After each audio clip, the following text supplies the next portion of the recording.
Thanks to all the committees that came before. Only we have like 18 minutes to have our meeting, so let's get on with it. We have one resolution. Is by Councilman Davis. Bill number 2017-706, and I believe it was deferred on other committees, so we have Councilman Davis working expeditiously.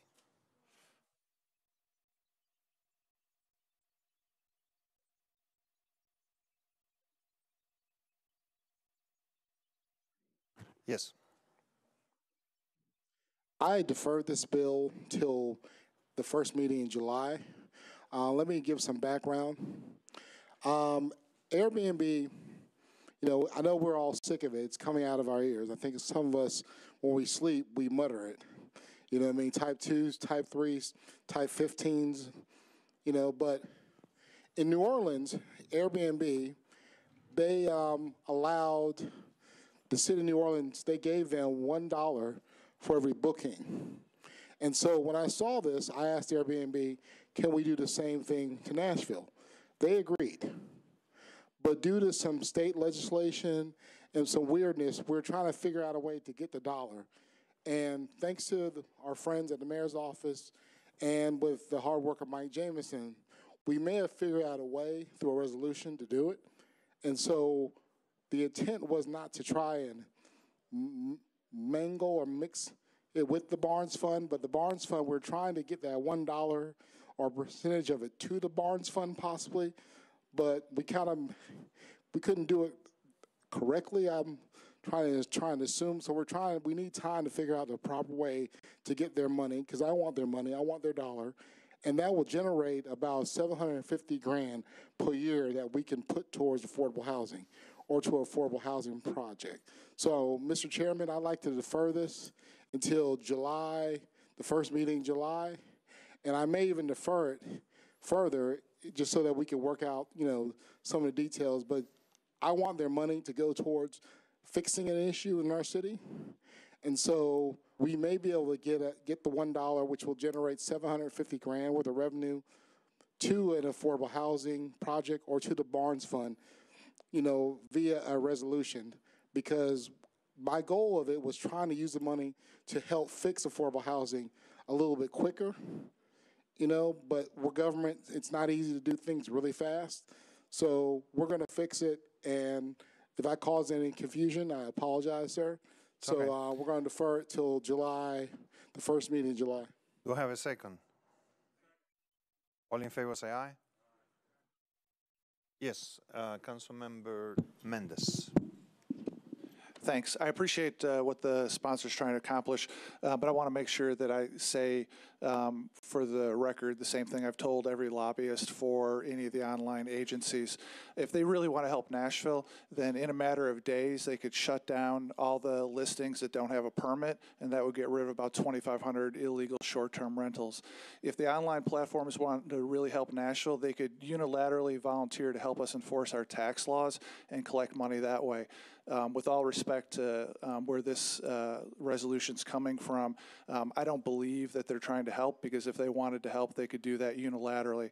There will be an exchange demanded by them for that, and I would end up being opposed to anything that the online platforms want until they unilaterally shut down the illegal operators and help us find the tax scofflaws. Thank you, Councilmember. Any other comments? Okay, all in favor of the deferral till July, say aye. Against? All right, it passes. Now, I'd like to invite the mayor's office, Mr. Cole and Ms. Harris.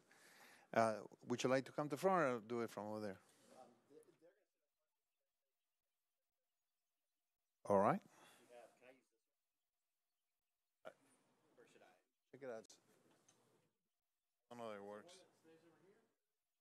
Oh, there it is. Thank you. We good? Thank you, Mr. Chairman. Members of the ad hoc committee, we're happy to be with you tonight.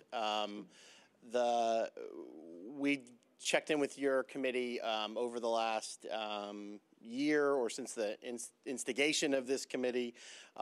We, from the Office of Economic Opportunity and Empowerment, wanted to give you an update on Mayor's Office activities and specifically give you a bit of a preview of the Housing Nashville report that is forthcoming. And so we are pleased that Chairman Bedney asked us to be here.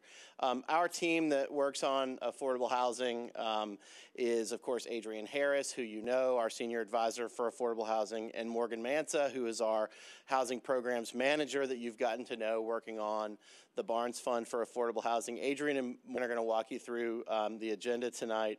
Part of the work that I do in directing the office is also around homelessness and homeless governance work. And then Ann Havard, our policy assistant, also works on data collection and youth and veterans homelessness as well.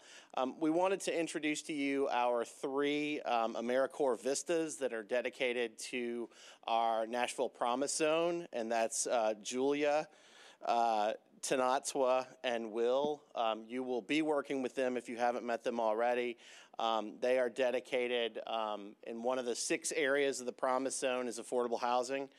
So we're thrilled to have them with us as well. We partner on the Promise Zone work with MDHA.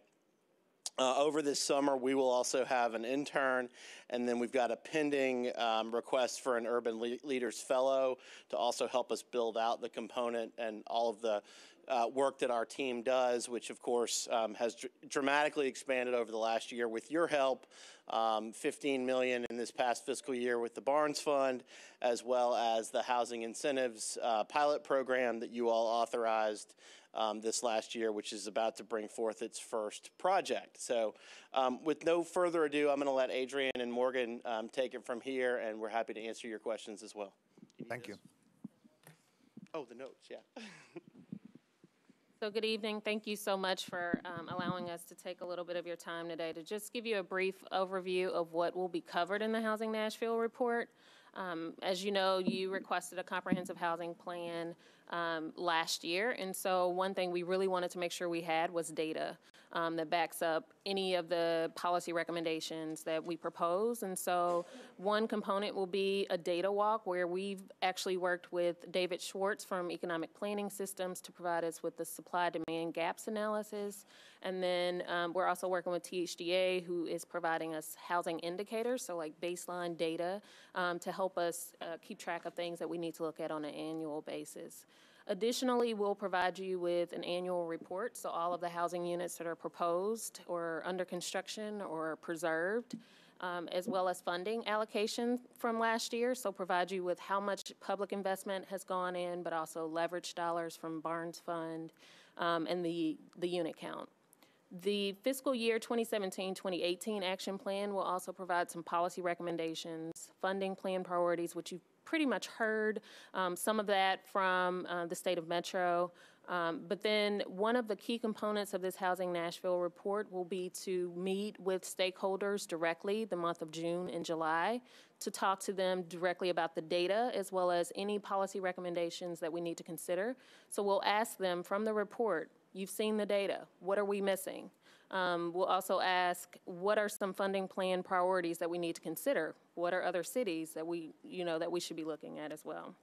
So that's what that community engagement process will be. We've already scheduled about 15, 20 meetings. The Vistas have been helping us with that. And so I think we have about 15 meetings already scheduled for the month of June. And so the whole idea is if we can make sure that we're meeting with them directly and answering those questions, we then could have maybe a work session with the Ad Hoc Affordable Housing Committee as we did with the inclusionary zoning work. So just to kind of give you a preview of some of the key findings from the Housing Nashville report, I think we all know that we've had some numbers related to cost burden. We actually have now a number that basically says that with all of the cost burden for renters and homeowners, if they were not cost burden, $345 million would be recirculated into the economy. And that was basically looking at the household data and figuring out how much of these income groups are spending over in housing cost. And this will be, this is basically from David Schwartz's supply-demand gaps analysis. Additionally, from 2000 to 2015, there was a renter housing supply-demand gap, so there was not enough supply for the demand of 19,000 units, and that's for households 60% or below. So that's the affordable housing piece. There was also a supply-demand gap in market rate households. So there was a huge gap in 60% or below, but there was also a gap in renter housing supply in market rate households. Additionally, when we look at owner housing, there was a supply-demand gap of 15,000 units for incomes between 80 to 120%, so the higher end of the workforce component. And so that's for homeownership. In all, if we were to continue with this gap, we would need about 31,000 units of affordable rental units if we were to continue without any intervention, and that's including some of the tools that we currently have available. So THEA, as I mentioned, is providing us annual housing indicators that we will be tracking, and the four main pieces will be population and housing stock. So what we're looking at, building permits, things like that. Owner versus renter, so how many households that we have that are renter, how many that we have are home ownership. And then we'll be looking at that every year just to see how that number is changing. Housing cost, so we're looking then at what's the median rent for next year as opposed to last year, just so that we're keeping track of all the different changes that are happening in the market. And then the access and affordability piece is really looking to see, when we say cost burden, are we actually addressing the cost burden issue by increasing the amount of units? And so those will be things that we'll actually be looking at, like I said, on an annual basis that we will report out. Many of you know all about these housing tools. The ones in red are two that we'll also have some announced with this week. We've been, the Barnes Fund, and I'll let Morgan talk about that a little bit later. But the Barnes Fund, as you know, $10 million was allocated this last fall, but we also have $5 million. And so that $5 million is available right now. There's applications available on the website for those activities. So I'll let Morgan talk about that a little bit later. Additionally, teacher housing, we've been working with Alignment Nashville and MMPS. And one of the things we realized was that MMPS they have 1,000 teachers that they hire annually. So how do we make sure that we have housing to recruit and retain the best teachers? And so we've been working with Alignment Nashville and their recruitment and retention committee, and we'll have a Nashville teacher housing website that will also be launched this week. Other Nashville housing tools. So these are all the tools that are currently available in our market right now, except for the National Housing Trust Fund. That one has not been released yet, but we expect that later this fall. That concentrates to 0 to 30%, and that's through the state. But that's coming. So all of these things are things that are in our market right now that we will explain in greater detail in the report. And as you know, I think all of these are pretty familiar. The transit-oriented development and tax increment financing piece is one related to redevelopment districts and thinking about them in a different way. So that also will take a little bit of time and planning, but it's a tool that we have available now that we didn't have before that allows for TIF to be used for affordable and workforce housing development.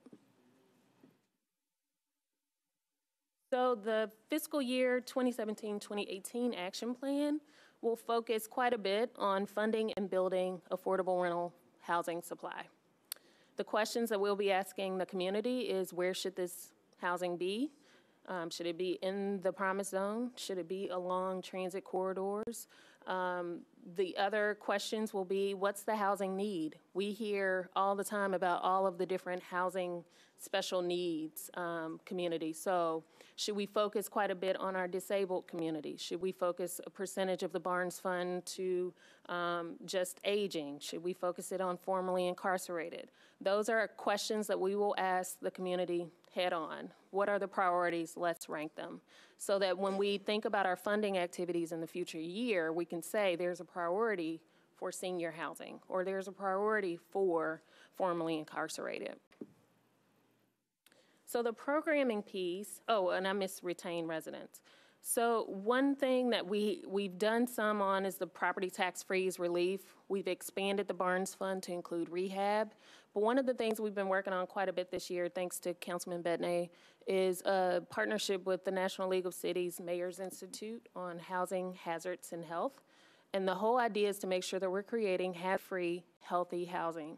So the existing housing stock that we have and the community, the families that are currently living in that housing, we want to make sure that we have partnerships with codes and Metro Health, as well as some of the health institutions to make sure that we are also creating healthy living conditions for our residents. So we'll continue that, but we'll have an actual plan to work with the different Metro departments on that. The programming piece, that goes into the $25 billion in general obligation bonds, which was announced with State of Metro. What that is allowing for Metro to construct or rehab units for either that special needs population or affordable housing in general, so 60% or below. Currently, we have the nonprofits that can do that with the Barnes Fund. But we know what you just saw in that data walk is the fact that if we are not being proactive and innovative in our housing efforts, that the gap will just continue to be what it is today. It'll just continue. And so this is one way for us to think a little bit differently and to program dollars to allow Metro to actually either construct on Metro-owned property, or if there is some existing rental that's either expiring from the low-income housing tax credit, or if there are units out there that maybe we can be a bit more proactive about in purchasing and allowing that to be housing for special needs or very low income, then we have an opportunity to do that. And so that's what the $25 million component will be. But we'll also ask the community, what is it should we prioritize in that $25 million if that's approved? The expanded tax abatement program is consistent with the City of Chattanooga's tax abatement program. We currently have a payment in lieu of taxes program for low-income housing tax credit program, but we don't, this then expands it to 60% or below. So it's not just one program. It could be any housing that's 60% or below that could receive a tax abatement for.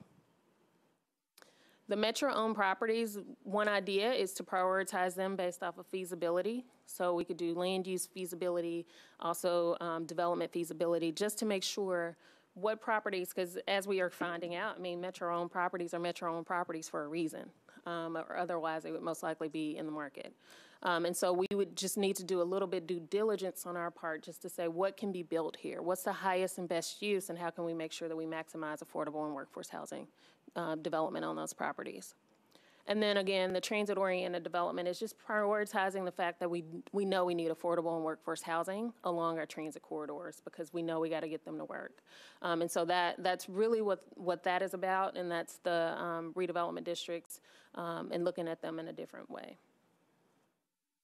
So what have we been up to this last year? There's been over $36 million of public investment over the past year, as you all know. But that's generated almost 2,000 affordable and workforce housing. It's either they're under construction, they're underway, they're preserved. That's a lot of units, and we thank you for that. And so the more that we can continue to make sure that we're investing, I think we can double that number and make sure that we're adding more and more units to the market. So the leveraged over $55 million, that is just Barnes Fund. That's not including the low-income housing tax credit developments. That's not including any of the kind of private market deals that are happening without any government intervention. So it'd be nice to know what those numbers are, because I think you'd be blown away by the amount of how every dollar that is usually spent from public investment is usually at least leveraged by 3 to 1. And so as we are investing that one public dollar, we are actually helping the local economy. And so I explained to you earlier about the community engagement process. Like I said, we've started scheduling meetings for focus and stakeholder group meetings. And through that meeting, we'll ask, what's missing, where should we be focusing? And then we hope to have either 1 or 2 work sessions with the ad hoc committee, if possible, just so that we can invite the greater community and you can actually hear the feedback from the actual stakeholders that we've met with. And that's when we can provide you with, this is what we're hearing from those stakeholder groups. And keep in mind, these groups that we're meeting with are groups that have not come before you before. You may not have heard from them before, but we want to make sure that we're hearing from them. And so we definitely have meetings scheduled with ones you know, but we also have some that I don't know if you've ever had to, listen to them or hear them before. And then we'll also have a revised action plan at the end of that, where we're listening to the public and we're saying, okay, this is what we heard from the public as an additional policy recommendation that we should include in the plan or as a part of the report. These policy recommendations, we added maybe 1 or 2 based off of the community's feedback, or we now know that we should focus all of our efforts or have a priority of making sure that the housing unit should be in the promise zone, for instance. That's an example. And then I am going to pass it over to Morgan, who's going to talk a little bit about the Barnes Fund. Right, so as Adrian mentioned, in the fall 2016 round, we have committed the $10 million that we said we would commit, and based on the last time that we brought a resolution to you all, which has passed, that means that everything is underway and we're starting those processes for developing housing for the fall 2016 grantees. Then in addition to that, we are in the current round, the Spring Innovation Round for Barnes, and so there is $5 million that we've set aside for that, and as you also probably know, that's from the sale of the convention center downtown, and so with that innovation round, $1.5 million is set aside for folks who applied in the fall round but were not awarded funds. And we did that mostly because there were a lot of really quality applications in the fall round, but we weren't able to fund everyone. And so instead of having folks create an entirely new application, we thought, hey, let's look at the folks who weren't awarded funds in the fall round and give them the opportunity to receive a portion of these innovative dollars. And so that's been well received, thankfully from the folks who competed in that round, and then also just from the nonprofit community in general, because they're doing the work of housing our residents, and so they may not have the time to do an entirely new application in the spring round. So we are doing that. Applications are due June 12th for the innovation round, and so that's something to keep in mind if you know of a nonprofit who traditionally has done affordable housing or is interested in doing affordable housing but may not have done it before. This is really a great time to participate in Barnes because we do have more flexibility in this round, and we are looking for more creative proposals. And so just to dive a little bit deeper, I know we've mentioned this before, but in order to be innovative in this round, either you're utilizing an innovative tool, so you're doing mixed income development, mixed use, doing transit-oriented development, because that is the mayor's office's priority.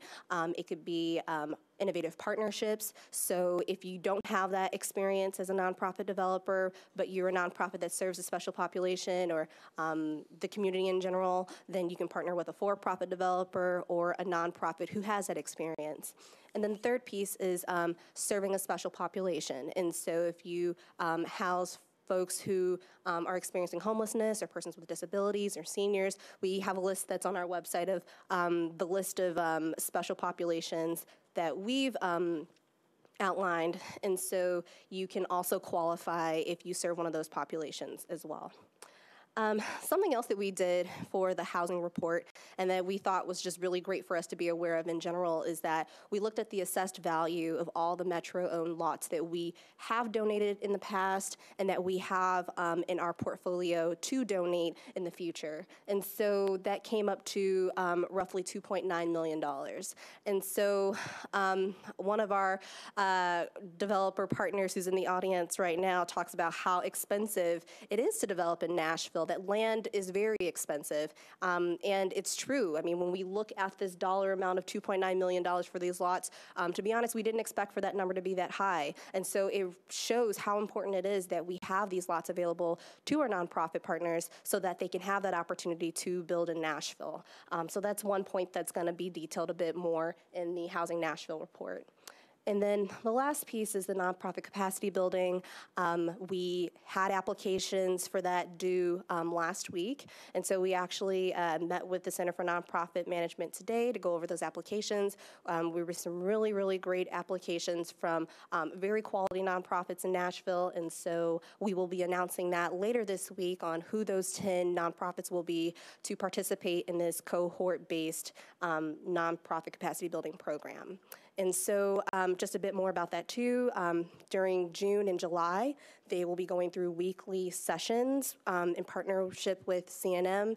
And so they have targeted different consultants who have a focus on marketing and advocacy and communications, other consultants that have a focus on finance and looking at auditing and budgets and things like that, and then another consultant who has a focus on governance and board development and looking internally at your human capacity and things like that. And then we also want to have a focus on fundraising and how do you access dollars outside of Metro dollars or federal dollars, especially in light of the fact that we have dwindling resources at the federal level. We felt like that point was very important to include in this program.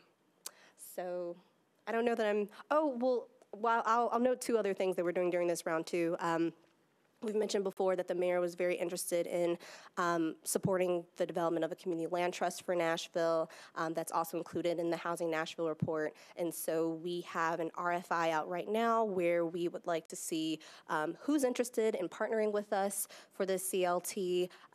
We have had communications with Grounded Solutions Network, who is the key expert on CLTs nationally. And so they've recommended that we select one nonprofit to have that deep partnership with and to help guide them and support them in that development of a CLT in Nashville. And so that RFI is out right now. And then we are also having talks with the local CDFIs in Nashville, seeing what would that look like if we were to support them financially through Barnes or through another pool of funds in some way in the mayor's office. But what does that partnership look like? What would that dollar amount look like? And what would those outcomes be if we were to support them in some way? A lot of CDFIs don't just focus on affordable housing, right? They support small businesses and a number of their ventures too. And so we want to make sure that if we do support them, that it does go back to that mission of affordable housing and supporting nonprofit developers in Nashville too.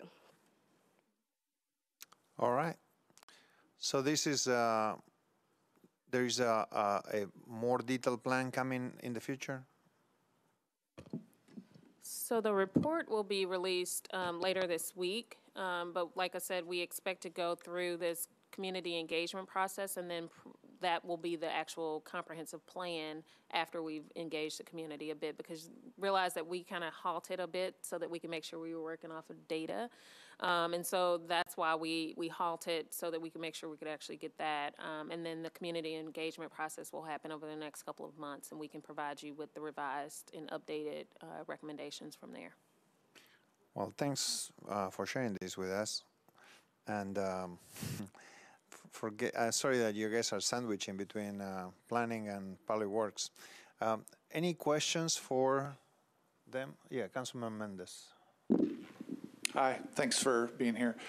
Just a couple of things. On that $25 million general obligation bond issuance, and I know it's still in the works, but are you all contemplating that Metro would own affordable housing?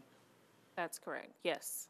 And Metro would do the income verification and the management and all that stuff? The great thing about it, I think, is we could contract that out. I mean, MDHA currently does that. There are several property management companies that do that already. So it could be a contract of sorts to assist in that. But the overall goal is if Metro is the owner, then that then allows for long-term affordability. And then the other bucket that I heard is for projects where maybe tax credits are expiring, and are you guys, and I've heard a couple different things. One is buy those properties, and another is provide some sort of incentive to the owner to keep it low income. So the tax abatement piece would be the incentive to keep them as the owner, to keep it affordable over time. The other option is if they were not planning to make it affordable, if they were thinking of selling it, for instance, then this would provide, and we would not certainly go to the ones that are currently maybe even under some contract now, but it's the thought of thinking about this from ones that may be expiring 1 to 5 years from now, and just saying, hey, there's an option out here for you so that you won't sell. And any rough idea about the balance of how the $25 million would be spent on buying or developing versus assessment incentives or abatements? So, I mean, the only thing we can do is look at like some of the recent sales. And I believe it was Premier West or one of the other apartments they sold for about $8 million, and then they had to do an additional maybe $4 million worth of rehab, so $12 million. That gives roughly an idea of what the market had to do to bring it up to a market rate development. As far as tax abatement, we now can go through and look at some of the units, work with THDA and get a better sense of units that may be expiring and have an idea of where those are.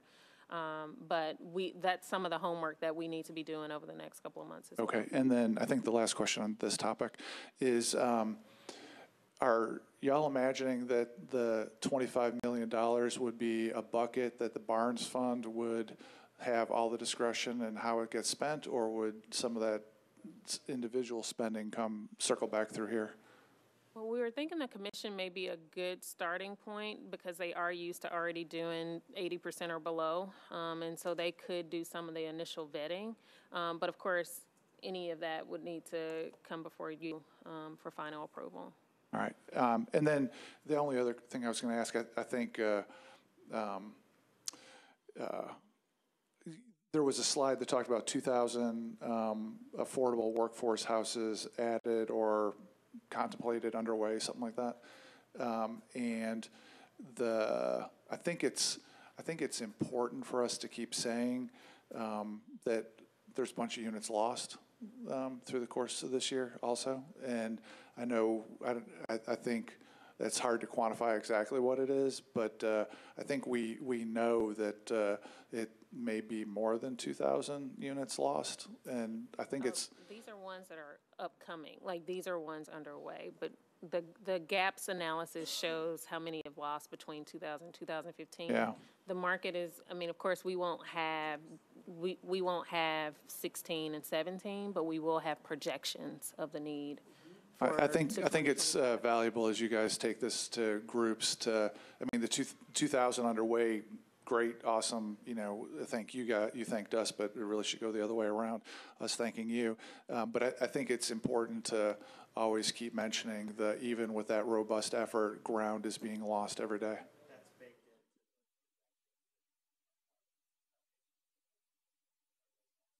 I guess I'm talking mostly about this slide. Because it makes it seem like there's like, wow, all right, we're doing it. But I think, yeah, we are, but there's a lot more momentum that's needed. Thanks. Council Lady Allen. Oh, I cut you off, sorry. There you go, sorry. Thank you, appreciate that. To follow up on the $25 million and how that might be used for properties that are currently available for low-income occupants that are at risk of being lost, would Metro be able to continue to receive project-based rental assistance money if we owned those properties? Does that keep that income coming? Yes. I mean, project-based rental assistance is a federal program, and so this is just a local, the $25 million, I'm trying to make sure I understand the question. The $25 million would be an opportunity for us to either construct it or then we could acquire and rehab.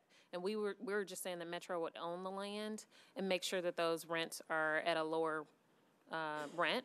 We could work with MDHA to make sure that it's project-based rental assistance vouchers to go along with that. So, yeah, I guess what I'm at, my understanding is the PBRA was like James Robertson Hotel.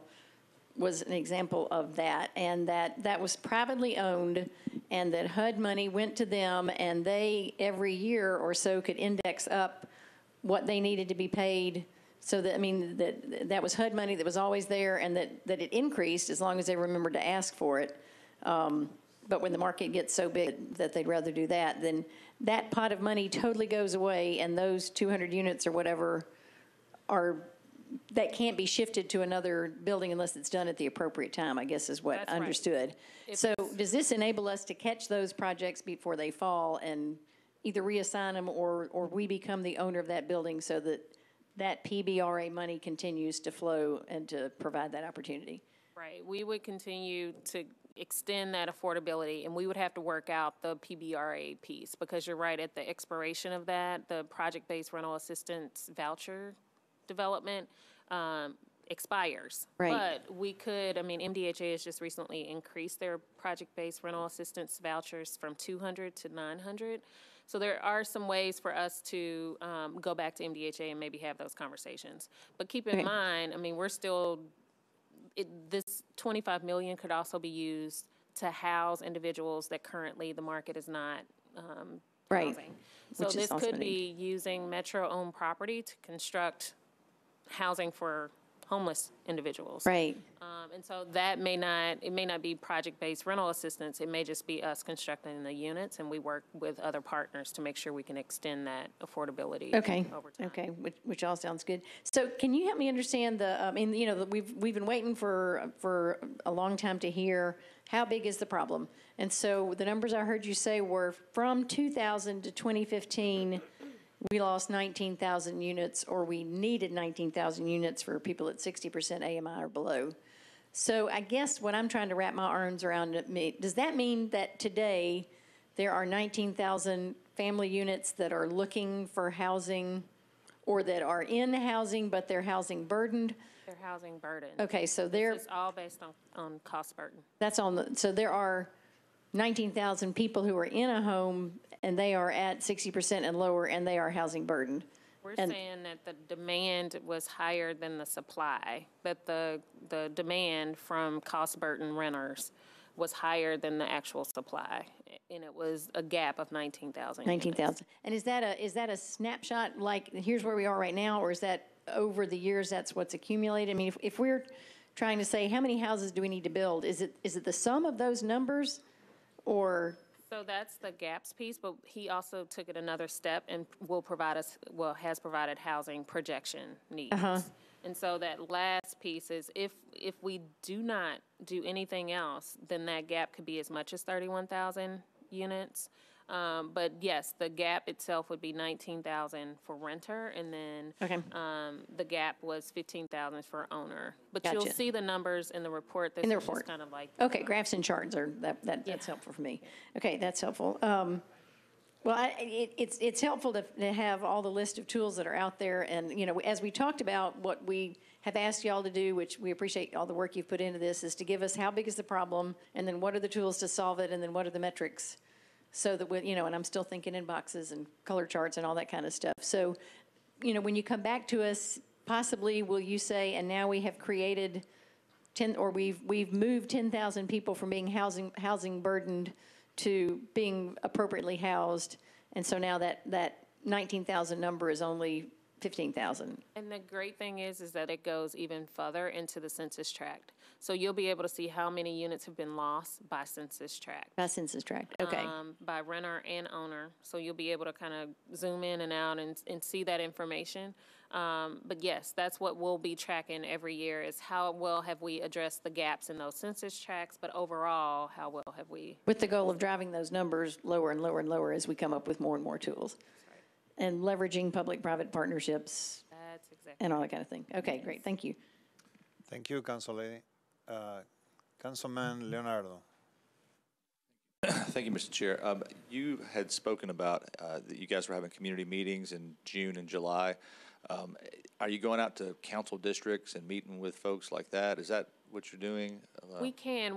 Right now, we've scheduled stakeholder meetings. So if you've ever contacted us really about any housing need, then we essentially are trying to schedule those meetings. We're meeting with the Promise Zone sub-captains and a voice, and hopefully we can meet with the NOAA Affordable Housing Task Force. So we're trying to make sure that we're addressing some of the stakeholders that we know we've heard from, but it also extends to different organizations that, like I said, we haven't really, they've been wanting to talk to us about housing, and so this gives us an opportunity to go to them and talk to them as well. Thank you. So before I give it to Councilman Cooper, I wanted to ask one issue that some of us in the council have asked is the issue of concentration of poverty and displacement, and our concern that when you just talk about solving the problem of affordability, you're basically moving the affordable units from the core to some of the suburban districts. So will that information, that analysis be part of the report? So glad you asked that. So MDHA has actually, I think she actually presented, Angie Hubbard presented a couple months ago. They are actually working on the assessment of fair housing. We just happen to be working on all of these things at the same time. I think she's planning to release that document, which goes into it a bit further as far as how it addresses Fair Housing Act, as well as the concentrations of poverty by race and ethnicity. And so that report will go into that, but any recommendations that come out of that report will add into this Housing Nashville report to make sure that we're addressing those concerns as well. That'd be great, because I personally feel that we do a disservice to Nashville if we feel we are fixing the problem just by moving people around. So anyway, Councilman Cooper. And if I can just add something really quickly. The one reason we wanted to make sure that we mention the AmeriCorps Vistas is that's what they're working on with the Promise Zone. Right now, that's where the concentrated areas of poverty are, in those Promise Zone areas.